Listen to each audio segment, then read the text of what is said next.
Operation സിന്ദൂറും operation മഹാദേവും കഴിഞ്ഞതിന് ശേഷം India പുതിയ പദ്ധതി എന്താണ്, പുതിയത് എന്ത് അറ്റാക്കിനാണ് ഒരുങ്ങുന്നത്? അതല്ലെങ്കിൽ അവരവിടെ ഒന്നും ചെയ്യുന്നില്ലല്ലോ. നമ്മൾ പറയില്ലേ ഒരു കൈ കൊണ്ട് മാന്തുക എന്നുള്ളത്. ഇതിപ്പോ രണ്ട് കൈ കൊണ്ട് മാന്തുകയാണ് പാകിസ്ഥാൻ. പാകിസ്ഥാന് ഇതിനിത്രയ്ക്കും അഹങ്കാരം എവിടെ നിന്നാണ് എന്ന് ചോദിച്ചിട്ടുണ്ടെങ്കിൽ അത് അമേരിക്കയുമായി ചേർന്ന് നിൽക്കുന്നത് കൊണ്ടാണ്. പിന്നെ മറ്റ് ഒരു കരാർ വന്നല്ലോ, ഒരു പ്രതിരോധ കരാറേ, അതായത് സൗദിയുമായിട്ട് ഞങ്ങളിൽ ഒന്നിനെ തൊട്ടാൽ ബാക്കി എല്ലാവരും കൂടെ നിങ്ങളെ അടിക്കും എന്ന് പറയുന്ന ഈ നാറ്റോയുടെ ഏർപ്പാടുമായിട്ട് അത് പിന്നാലെ വന്നതാണ്. എന്തായാലും സൗദിയുമായിട്ടുള്ള പ്രതിരോധ കരാറും പാക്കിനെ അടിച്ചിട്ടുണ്ടെങ്കിൽ ഞങ്ങൾ തിരിച്ചടിക്കും എന്നൊക്കെ പറയുന്ന വലിയ വലിയ വായിലുള്ള വാചക കസർത്തും ഒക്കെ നമ്മൾ കണ്ടു. പക്ഷെ അതിനൊന്നും വലിയ കാര്യമൊന്നുമില്ല.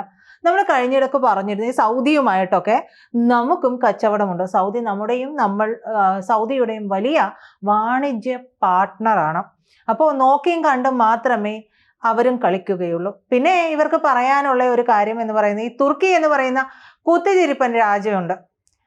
തുർക്കിക്ക് എർദോഗന് എങ്ങനെയെങ്കിലും ഈ ഇസ്ലാമിസ്റ്റുകളുടെ തലതൊട്ടപ്പനാവണം. അതിനുള്ള കളി അവിടെ തുർക്കി നടത്തുന്നുണ്ട്. ഇപ്പുറത്തെ ട്രംപ് ആണെങ്കിൽ ഞാനാണ് ലോക സമാധാനത്തിന് വേണ്ടി ജനിച്ചിരിക്കുന്ന കുഞ്ഞാട് എന്നുള്ള രീതിയിലുള്ള കാര്യങ്ങളും നടത്തുന്നുണ്ട്.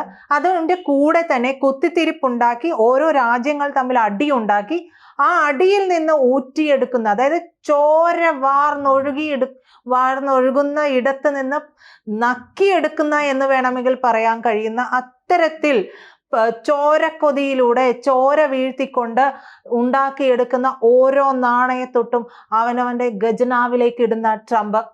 ഈ ട്രംപിനാണ് നൊബേൽ സമ്മാനം കൊടുക്കണമെന്ന് പറയുന്നത്. കൂടുതൽ വാർത്തകളും വിശേഷങ്ങളും നിങ്ങളിലേക്ക് എത്താൻ ABC മലയാളം സബ്സ്ക്രൈബ് ചെയ്യുക, ബെൽ ബട്ടണും അമർത്തുക.